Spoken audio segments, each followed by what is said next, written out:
From the Mumbai studios of Republic TV, it's time for Arnab Goswami on The Debate.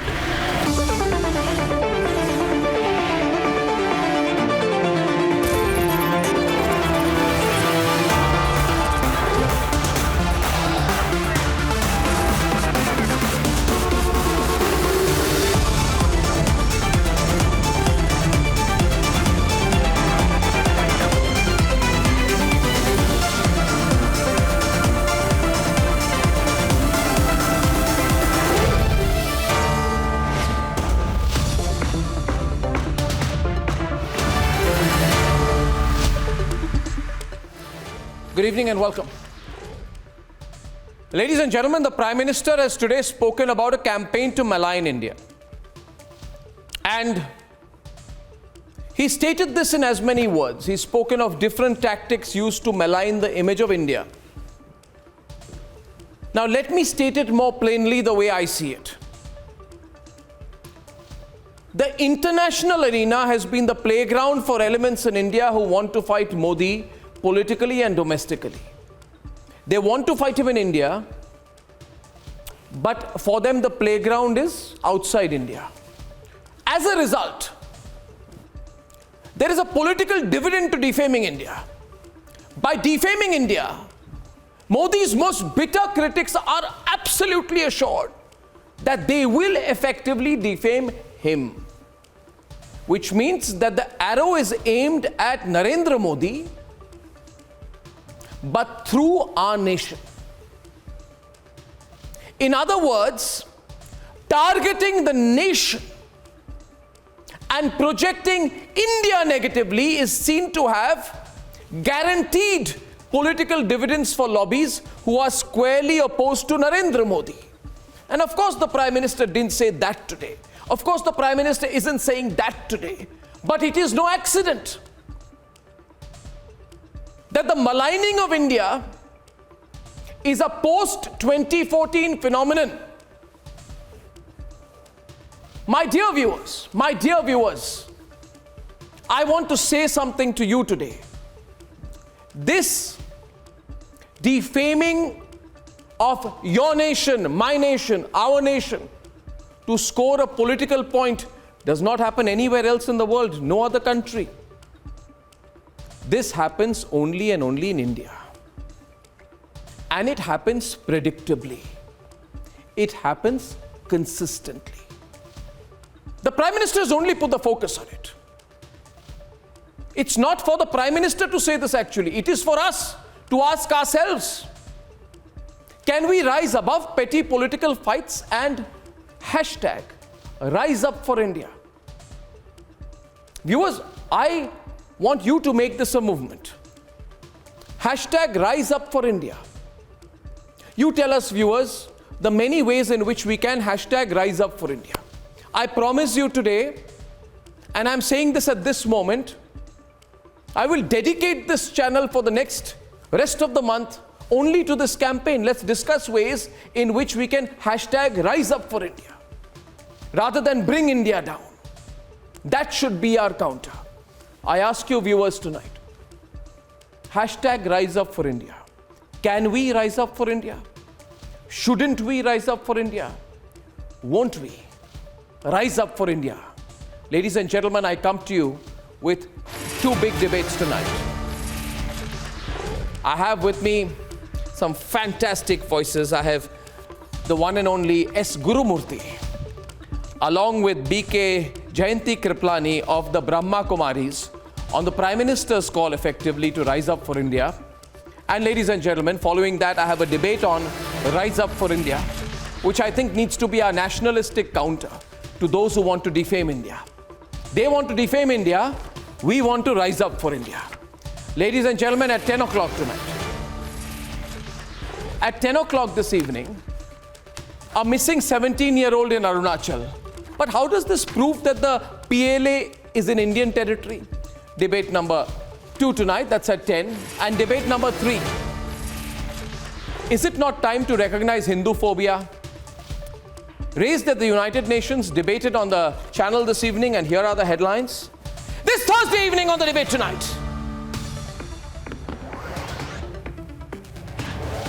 आप सभी इस बात के साक्षी रहे हैं कि भारत की छवि को धूमिल करने के लिए किस तरह अलग अलग प्रयास चलते रहे। इसमें अंतर्राष्ट्रीय स्तर पर भी बहुत कुछ चलता रहता है। Prime Minister Modi says there is an organized attempt to defame and spread rumors against India. Hasn't he got it spot on, from intolerance to Lynchistan to genocide fear-mongering? It's time to call out the bluff and rise up for India. India raises Hinduphobia. Reality urges the United Nations to fully recognize religiophobia against Hindus, Buddhists and Sikhs as well. Was 17-year-old Arunachal teenager abducted, or did he lose his path at the border? Army makes contact with the PLA, seeks his early return. Why are some parties using every incident to try and diminish the Indian Army? Big debate at 10. And Akhilesh takes the bait and will contest from family stronghold. Bhim Army chief to fight against Yogi. The battle is locked. The battle is loaded.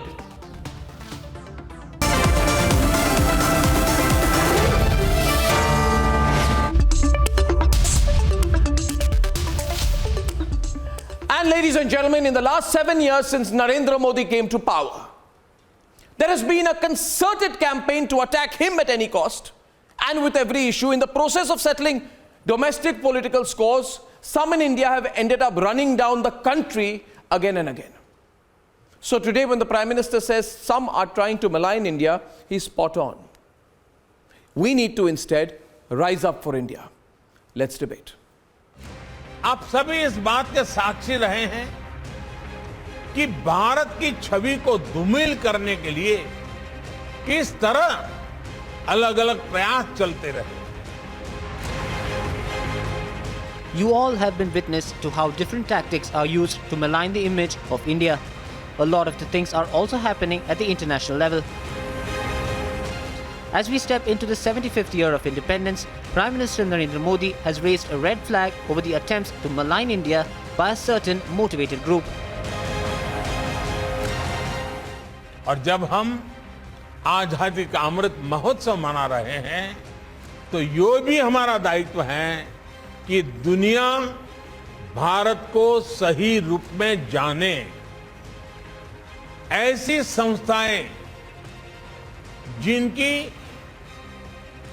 अंतर्राष्ट्रीय क्षेत्र में दुनिया के कई देशों में उपस्थिति है, वो दूसरे देशों के लोगों तक भारत की सही बात को पहुंचाए।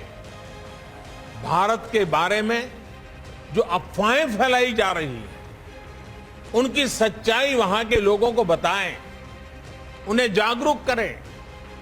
ये भी हम सबका कर्तव्य है।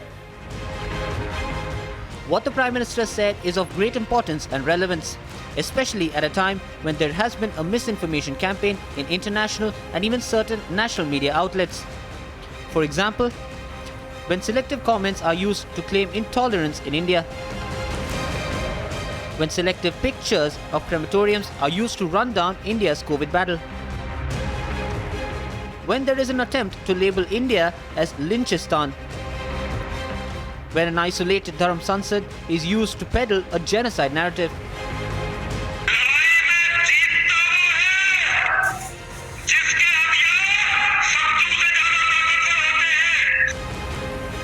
when an apolitical Dharam Sansad is highlighted but not a word on the Congress-affiliated leaders' Hindu genocide call.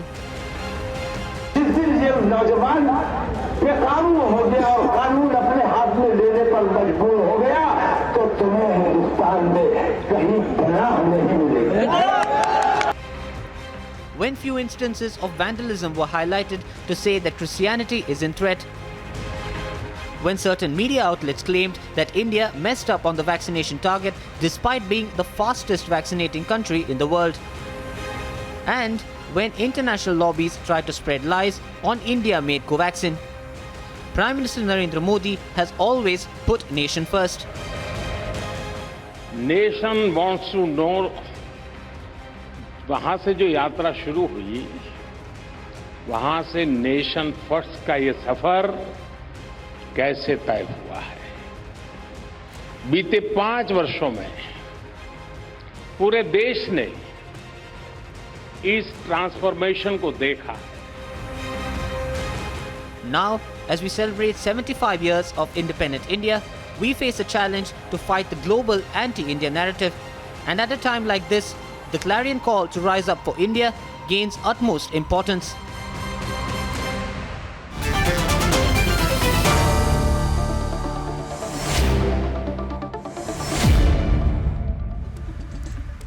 Two eminent individuals I admire greatly. B.K. Jayanti Kriplani is the additional administrative head of Brahma Kumaris and the European director of the Brahma Kumaris. Viewers, the Prime Minister made that comment at a big Brahma Kumaris event today. So before I come to you, Ms. Kriplani, also someone I personally admire greatly and look up to, a legendary journalist, S. Gurumurthy. Mr. Gurumurthy, why was the Prime Minister compelled, and I use the word compelled, why was the Prime Minister compelled to make the point today about how it is our responsibility to know that India is known in the right light and is not maligned? Why was he compelled to make the point at the Brahma Kumaris event? See, actually, what the Prime Minister said has its roots in a 70-year melody which he is trying to overcome. It's not today or yesterday. See, for 70 years in the United Nations, we never heard an Indian representative standing up and saying something to defend the Hindu civilization. You know, you cannot distinguish between Hindu civilization and Indian civilization, because this is what Pandit Jawaharlal Nehru said in his Glimpses of World History when he wrote that you cannot draw a line between Hindu nationalism and Indian nationalism. And he even said that Vivekananda's Hindu nationalism is acceptable because it is not against anyone. All these views, whether it is Mahatma Gandhi's or Nehru's or Rajani Palme, that the communist who also felt that the Vedic spirit will give us the freedom battle, the techniques needed. All this changed on one day, the day on which Jinnah passed the resolution for partition in Lahore in 1940. On that day, the Hindu civilization was orphaned. The Indian civilization was orphaned. You cannot draw a line between Hindu civilization and Indian civilization. And after 1947, the Prime Minister of India, the man the most admired in this country and who set the tone for the country's movement forward for the next 7 decades, he said, Muslim communalism and Hindu communalism both are bad, but Hindu communalism is more dangerous even though Muslim communalism is more aggressive. Can a Prime Minister speak about what the rest of the world thinks about as the image of India, Hinduism in this light? And this set the national discourse. This set the national narrative. Today, if you talk about India, it has to be without Hinduism. This is what has been built into our national psyche. This is what this Prime Minister has been attempting to recreate, a new narrative from the time he entered politics. So I believe his problem is not rooted in the debate today. What happened in the United Nations? Of course, you are going to debate it later. The 2 points which were made, even the narrative of terror was diluted from people who carry guns and bombs and blast and kill thousands of people to even political ideological difference between the left wing and right wing. This also should be included in the debate on terror, is the extent to which the global narrative has been distorted. This was pointed out by the Indian representative to Trimurthy today, which is a very, very important point which had to be told to the United Nations. Next is the difference he brought about between Abrahamic religions and the non-Abrahamic religions. Non-Abrahamic religions have been established the world over. Everybody has understood 2 points. That There is no doctrinal tolerance in Abrahamic religions.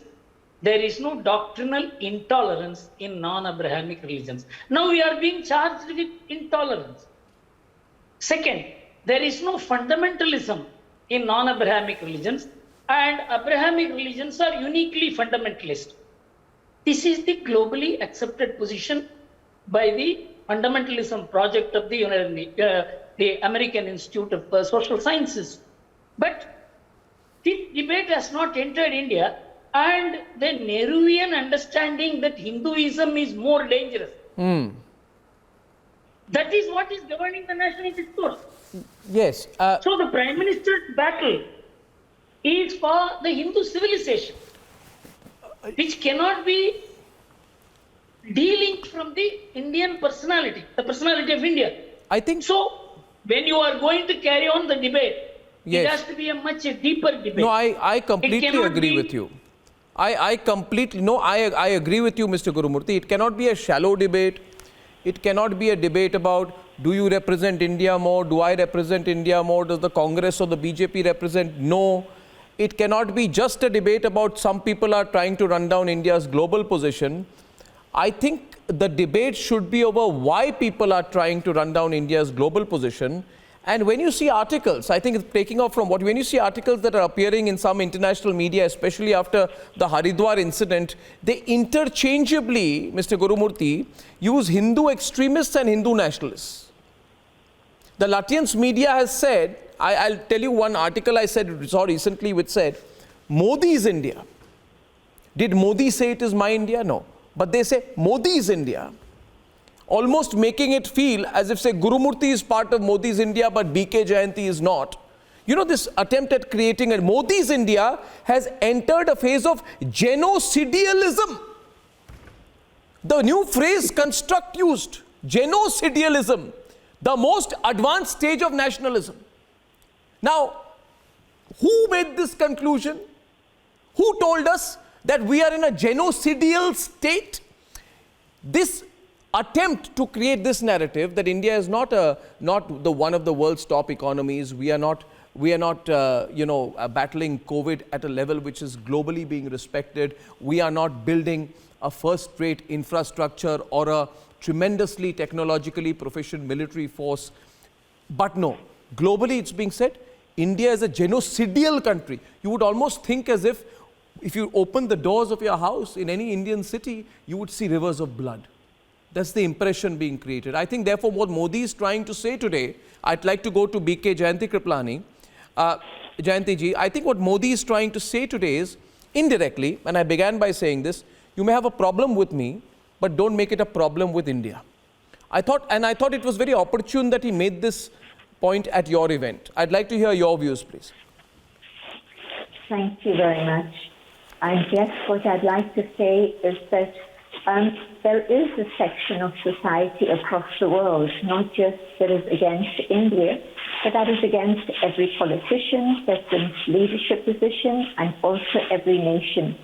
But yes, there has been a very strong influence that's been anti-India for many, many years, as my dear brother Mr. Gurumurthy said. It's not a new story. It's been going on for as long as I can recall, at least. And that's many, many decades. And in fact, now I feel is a time that India is actually being recognized for something that Prime Minister Modi promoted in a very beautiful way a few years ago. And that is when he wanted to put the day of yoga on the international scene, and it was accepted instantly by Sister Jayanti, just a little problem. I think your mic is rustling, so I'm not getting your audio very clearly. If you can just hold it a little closer, because then I won't hear the rustle. I don't want to lose any context of your words. Yes, thank you so much for that. Please continue. Sorry for interrupting. Okay. Okay. So what happened was that when Prime Minister Modi asked for the United Nations to declare an International Day of Yoga, I think it was 150 plus countries that immediately accepted it, and within a day or two, 190 plus countries had accepted that. And so I think that there's the other side of the picture in which India is being recognized more and more as the home of yoga, which is not just physical exercises, but is also the spiritual side, in which there's the values that all humanity holds very dear in their hearts. And so India is the home of yoga, the home of that method to be able to achieve peace of mind, and most of all, non-violence, ahimsa. We've been remembered as that country in which ahimsa reigns supreme. Do no harm to anyone at all, neither humans, nor other creatures, nor the elements, nothing. And so I think it's important that we highlight what India has to offer the world. And yes, there will always be people who try to malign one country or another person and so on. But I think our focus has to be, what is it that India has given the world? And I think that the whole subject of spiritual side of yoga is something that the world is desperate for now. Through the period of COVID, I know that there were many things that were being talked about against India through that period also. But the other thing is that people were more and more interested in the subject of meditation, because you couldn't go out, you couldn't go here, you couldn't go there. And so you were at home. And maybe then you had time. And you had time to reflect, you had time to go inside yourself and see what's going on and see if there could be a contribution that we could make. So these are the amazing things that India has already given the world. Truly. And I think more and more of this can be highlighted so that people begin to have a real picture of what India has to offer. True, absolutely. Lastly, Mr. Gurumurthy, what's the response to the Defame India Brigade? I have, we've started a hashtag today on Republic, Rise Up for India. We want to create a grassroots movement because I believe most of the country are nationalists. They need to speak up more.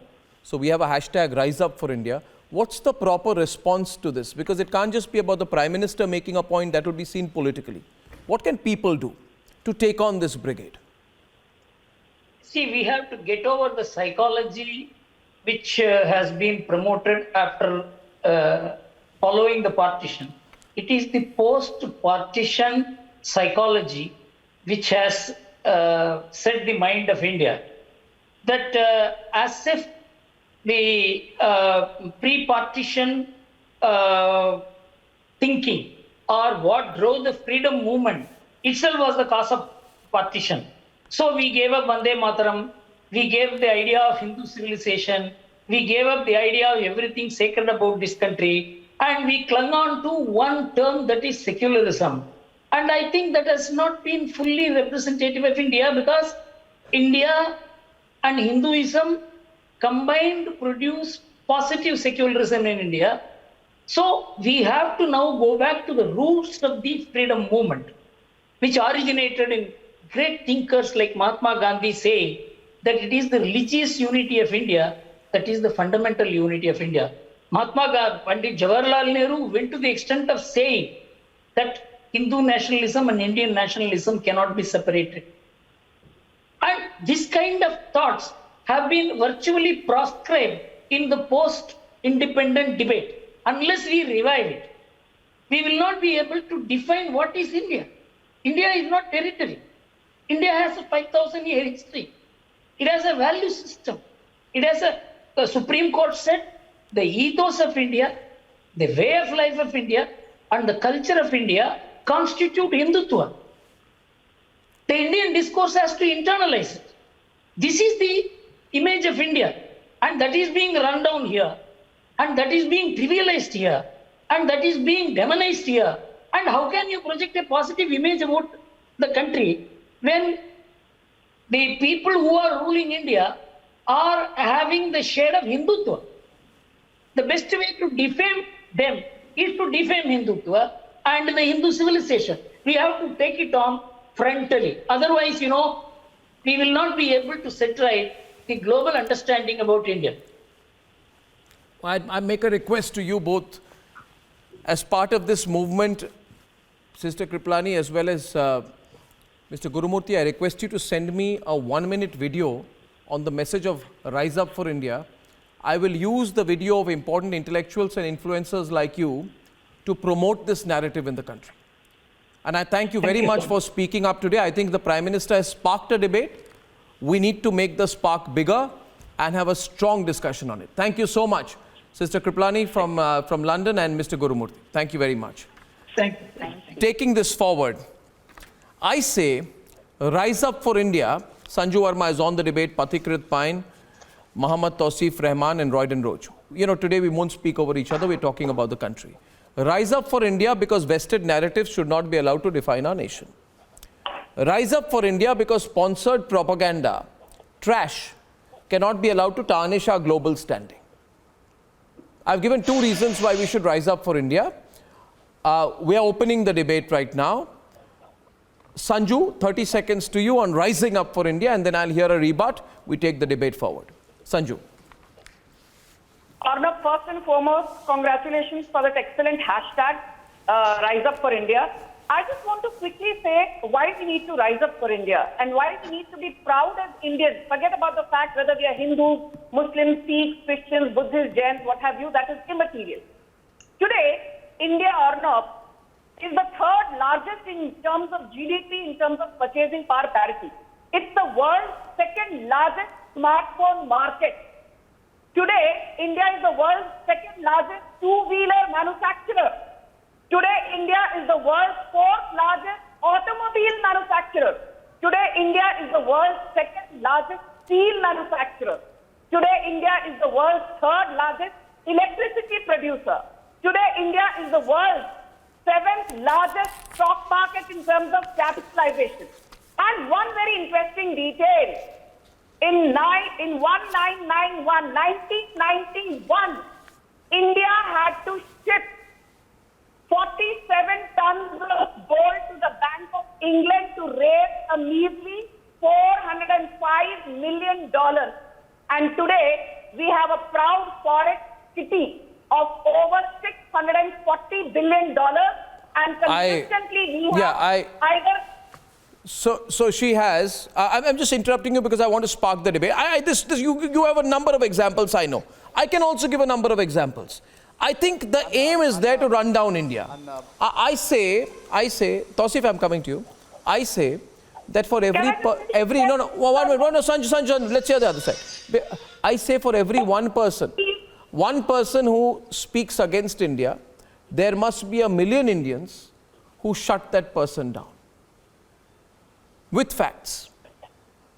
And therefore I say, viewers, enough, let's not... Who defames India, and we all know who it is, Mr. Goswami. Yeah, do you... Arnab. No, 1 minute. Yeah, one of you. Arnab. Yeah, Tausif, go on. Go on, Tausif, go on. Go on. Arnab, first of all, no one is disagreeing with Sanjuji. We Indians were very much, and we are proud, before freedom and after freedom, before partition, after partition. I don't understand where are we standing and why are we debating on this. We are always proud of our country with all the influential things happening around us. Everything is happening around us. We are proud of Narendra Modi ji as well. We are proud of each and every one of ourselves. But now the question is, who is defaming in India? Is Arnab Goswami defaming India? Is Sanjuji defaming India? Is Mohammad Tausifur Rahman defaming India? No, we are not. But the criteria and the situation which is around us is defaming India. The lash which was flowing in the Ganga is defaming India. Those long queues during the Notbandi is defaming India. Those masjid and mandir ke batware is defaming India. Laddu became a Hindu mithai and Barfi becoming a Muslim mithai is according to India. whom? No, 1 minute. According Narendra to whom? Modi. I ask you. I 1 minute. Like I stopped her. Tausif, now just put up. Tausif, stop here. 1 minute. Just one minute. Tausif, now I'll put the volume down. My question is, look at this, viewers. Look at this, viewers. Now I'll take one example. I'll take one example, and Tausif, you know what? You just stop for a while. We'll have a good debate. No, please, Sanju, don't respond. I'm anchoring the program, please. Sanju, 1 minute. Sanju, 1 minute. Sanju, 1 minute, please wait. Tausif, wait. Sanju, wait. Tausif, wait. Sanju, wait. Tausif, wait, and Sanju, wait. I ask you myself today, viewers, who in their right frame of mind, Sanju, please wait. Pathikrit on the screen. Sanju, please wait. Sanju, please wait. Please wait, Sanju. Please wait. Let's not waste time. Who in the right frame of mind? And please don't take it otherwise that I'm saying that you are not in a right frame of mind. I hope you are. I don't know. I may be concerned. But who in the right frame of mind says, Pathikrit, something as ridiculous as Barfi is a Muslim mithai and Laddu is a Hindu mithai? Who said that? No, who said that? This is. Not me. We are according to him, according to the gentleman on the right, Laddu is Hindu and Barfi is Muslim. According to him, not according to me.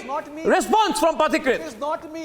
It is Tausif, let me tell you first thing. Tausif, just give me 1 minute. Tausif, who has segregated these people?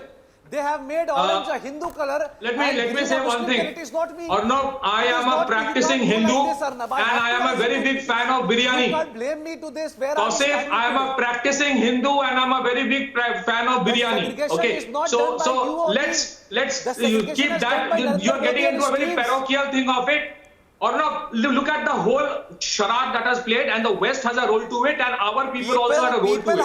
Let me tell you something. Tausif, this is my turn. Please. Tausif, don't try to be a lyncher. Please, let me speak. Don't lynch me. Arnab, till 2008, when the global war on terror was going on, India's, till 2008, nobody recognized the problem of terrorism that India was facing. Why? Because Hindus were getting killed, Indians were getting killed, and the Westerners never recognized till 2008 when 26/11 happened and Americans got killed in India. And that is where the world started recognizing the same terrorism which we faced for more than 20 years. There is a problem with us also. Our people were feeling guilty on accepting that Kashmiri Pandits were massacred in this very country by Islamists. And it is our people who did not go to the world and say, we are victims of terrorism. Number two, the world creates Greta Thunbergs of the world who are PR propaganda machine, nothing else. We had the Tulsi Gaudas of the country. We had Sarumalada Thimaka of this country who were doing grassroots environmental work without any PR machinery. The world never accepted it. Why? Because we had inhibitions. Rajnath Singh is a Hindu defense minister and defaming country you're talking about, and the Hinduism right now. Recognition. And that is where the world started recognizing them. Number three. Today, let's understand, the world talking about genocide so freely about India. There's a war going on in Yemen. Nobody in India knows about it. There's a genocidal war going on. Saudi Arab-led Sunni Arab coalition killing Yemenis. The Western military complex benefits out of it. Nobody talks about that genocide because our people are unaware of it. The world benefits, the Western countries benefit when there is genocide in country after country in the Middle East. This is one of the most resilient countries in the world. Let me tell you, it is nobody biggest victims of terrorism. Okay, Pathikrit, your time is up. Pathikrit, your time is up. Pathikrit, your time is up. I'm coming to Royden. I will get a response from everyone. I'll bring Sanju back. Nobody wants to shut down today. Every scientist, every doctor, Royden, you know what happens? What happens is, Royden, can you be quiet, Tausif? I just want Royden and Sanju, please, on the screen. Thank you. I've specified. And Royden, I'll tell you. Royden. Who disgraces the country wherever he goes. Royden. We have seen it. Royden, I want to show you something. Royden, I want to show all the viewers something. No. See, listen, Royden. Okay. You show me anything, I'll show you something, but you'll have to be quiet. Then I'll show. I will not even show. Now you may be thinking what pictures I'm showing you on the screen. Viewers, I want you to look at these pictures. Now, what are these pictures? Let me explain. France has delivered 6 Dassault Rafale fighters to Greece, to the Greeks. Look at these pictures, Sanju. Take a look closely, okay, Royden? You see the priests. I think these are Orthodox priests. I think they are from the Greek Orthodox Church, I'm not sure. The priests are blessing the aircraft, the Rafale aircraft, before transferring it to the Greek Air Force. Now, here in India, we say that if there's a Shastra Puja by Rajnath Singh, then we become a Hindu genocidal nation. Exactly. And then Tausif Rahman will come and say, oh, it's a Hindu defense minister doing a Hindu ceremony. That's the point, Royden. I've made my point tonight. Yes, Royden. Brought a Pujari.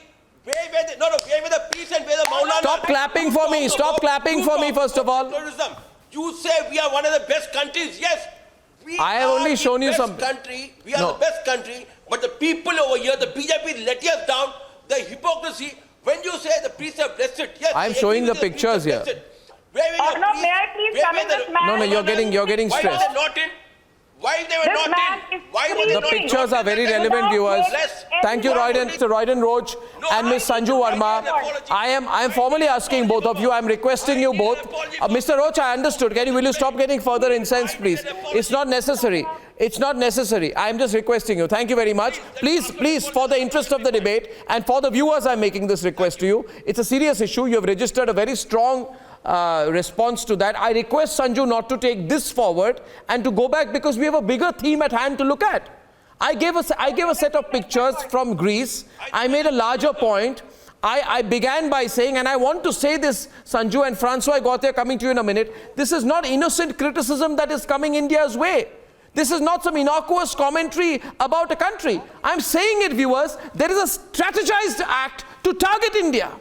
There is a UK law firm which is filing petitions against the Indian Army Chief and Amit Shah, Home Minister. And the Lashkar-e-Toiba terrorists has filed the application.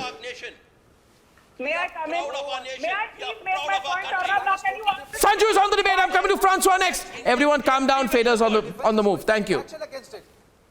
India. Okay. No, now why is it that you are not able to control the understanding of Arnab Goswami? I refuse to. I am requesting everyone to calm down. Royden, thank you. Sanju, continue. I have to still get Francois into the debate. Yeah. No, you tell me, please calm down, but what about none? No, but I've said that to all of you.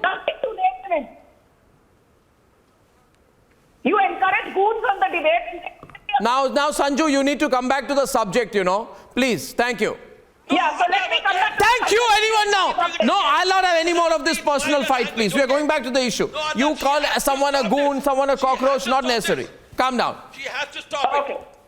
Arnab, the main point is... The screens, please, thank you. Thank you, Mr. Royden Roach, please, thank you. Yeah. Arnab, the point is that in the last 7 years, under the aegis of Prime Minister Narendra Modi, the world has realized I'm going to leave if I can't talk now. I'm going to leave now if I can't talk. India is not... Wait, just a minute, Mr. Gauthier. Please. I'm going to leave if I can't Mr. talk Gauthier, now. just a few minutes. Just wait a minute. Thank you. Thank you. Thank you. Thank you. The world has realized under the leadership of Prime Minister Narendra Modi, India is not a pushover.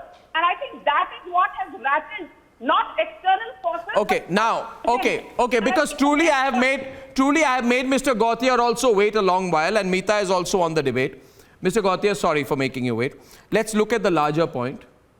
What was the Prime Minister saying today, and why was he compelled to say it? Same question I asked Mr. Gurumurthy. Your take, Mr. Gauthier. Yeah, no, I think Mr. Modi is right.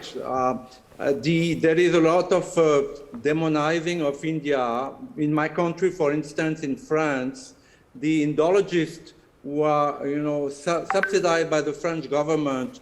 There's a guy particularly called Christophe Jaffrelot. As you know, he did recently a conference in the US and all over the world called Dismantling Hindutva. Now, this gentleman has been demonizing Mr. Modi, India, the BJP, Hindus for a long time, and he's doing it with a free hand. But then my point is, the Indian government is not tough enough. I met recently the Indian ambassador in Paris with my wife, and we asked him, why do you give to Mr. Jaffrelot a visa to come to India every year? He writes articles in Indian Express. He's on the board of Ashoka University. He maligns the government, and the BJP government gives him the visa. So the ambassador said, no, this is not our way. But this is wrong. If you take China, they would never tolerate criticism of China like that. So Mr. Modi is right, but at the same time, he needs to be tougher. The government needs to be tougher on those who demonize India. And my second point is, it's not true that Hindus are proud. They have an education in India that's still leftover from the British Raj. And what happens, they have no roots in their own greatness. They don't know about Kalidasa, one of the greatest poets ever. They don't know about Sri Aurobindo, probably the greatest philosopher of the 20th or 21st century. They don't know about the great warriors of India, Shivaji Maharaj. They know a little bit of Rani of Jhansi, but they don't know Aliabai. They don't know about Rani ki Tulsiama. So the education that is given to India doesn't make Indians proud. And as a result, they don't stand up for India. Whenever I go to the US or the UK or Canada or France, I see that Indians there, Hindus, are not standing up for their country like the Chinese do. The American Chinese stand up for China in America. But the Hindus abroad don't. So the point is, Mr. Modi is right, but he needs Indians to be a little prouder and himself needs to be a little tougher. Why give a visa to Mr. Jaffrelot, who's been maligning India, demonizing Hindus, the BJP, and Mr. Modi himself, when, he should be banned. He should be banned. I think I totally agree with you. Let me give a different analogy to this. And Meeta, before I come to you, I just want to respond briefly to what Mr. Francois Gauthier has said. Small events, episodes, when they happen frequently with episodic frequency, they need to be looked at in a larger context. I'll give one example, Mr. Gauthier. You see, a number of Pakistani Twitter handles, they were the ones who were targeting Mohammad Shami after the India-Pakistan match. 90% of the handles which were doing that were from Pakistan. What does that indicate? That it was a Pakistani conspiracy. People from Karachi, people from Islamabad, people from Multan, Francois Gauthier, they were the ones who were targeting Mohammad Shami. But in India, we took this self-apologetic tone. India has become intolerant and Indians are targeting Shami. And people like Meeta and her leaders, Rahul Gandhi, they were the ones who started, aggravating this. As a result, what happens is, the message which goes out is that a top Indian cricketer is looked at for being a Muslim after a cricket loss.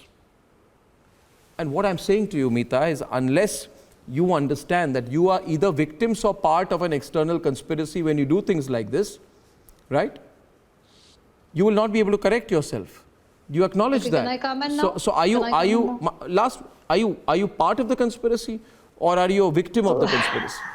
Yes, you as in your political side. The problem is that India is a vibrant democracy, and I personally would not like India to be compared to China to start with. Now, in the last election in 2019, we know that more than 60% of the Indian population or the Indian voting population voted for the opposition party, not for the Modi government. No, what does that have to do with... They are equal Indians. They're equal... No, let me finish my point. One minute. They're equal Indians. What does that have to do with... Indians. They're equal stakeholders in India. No, so who's saying they're not? Are you confusing opposition to Modi government or opposition to the central ruling dispensation should not be equated to being anti-India or anti-nation? No, you are not getting my point. Anyone who is opposing Modi's policies or Modi's government is not necessarily anti-India or anti-national. I think this particular approach is extremely problematic. Meeta, I'll tell you what is problematic. In 2019, after the abrogation of Article 370, the New York Times published its front page ad that said, Kashmir's 8 million under siege by million soldiers since August 5th, and talked about the seizing of Kashmir being blatant racism. The advertisement was found to be sponsored by a Pakistan-sponsored NGO.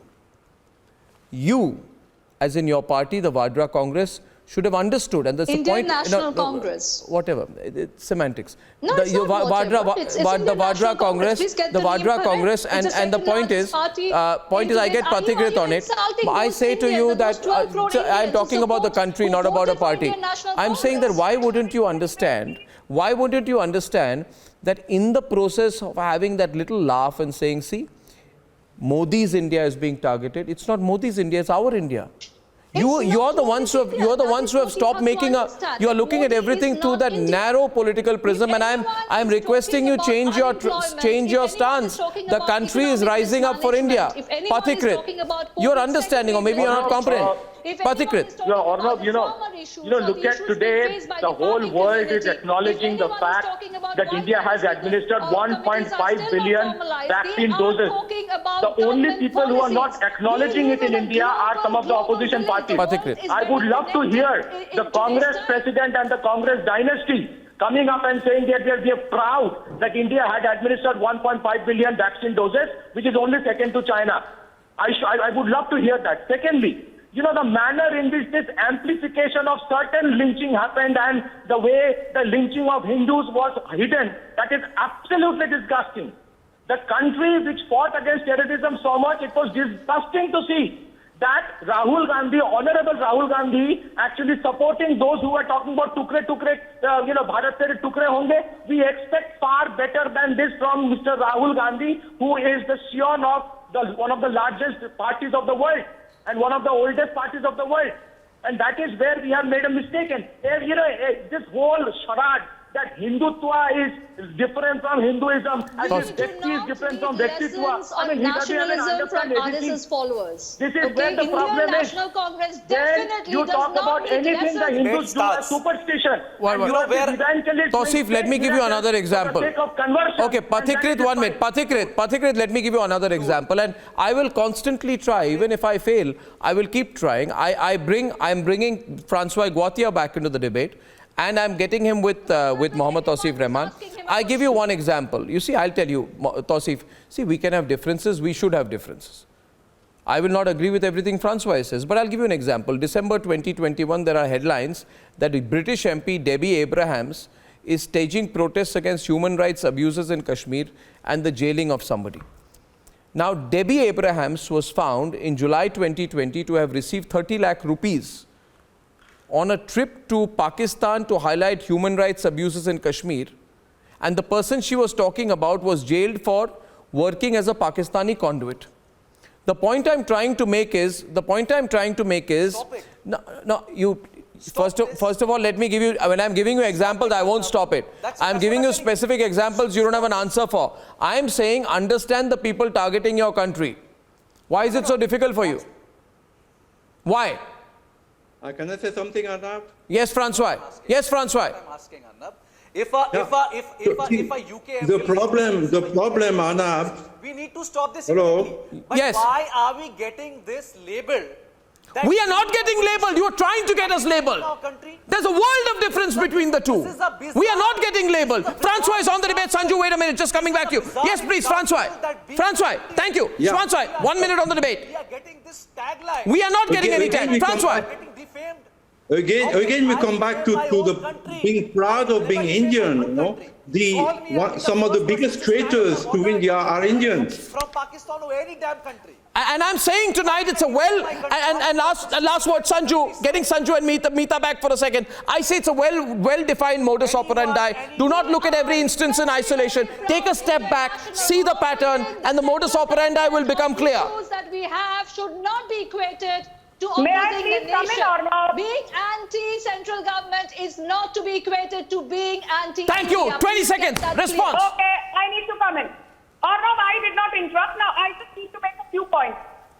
I think, Arnab, the most important thing is that while there have been various attempts to undermine the credibility of Prime Minister Narendra Modi, undermine India's democratic ethos, internationally, people recognize that during the pandemic, India ran the world's largest food security program, giving free food to 81 crore people every single month.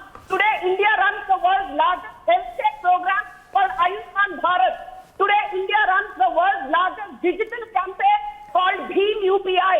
Today, India runs the world's largest financial inclusion program called Jan Dhan Yojana, under which more than 44 crore bank accounts were opened only in the last 7 years. And viewers, I'll tell you, the volley between the foreign hand and the lobby within is emerging very clearly. The Prime Minister, what he said today, gives us, you and me, a great opportunity to rise up for India. On the other side tonight, a 17-year-old teenager goes missing in Arunachal Pradesh. And lo and behold, some people begin to spread the theory that the People's Liberation Army of China has entered India. Where's the proof of that? Could he not just have strayed? More on that controversy on the other side.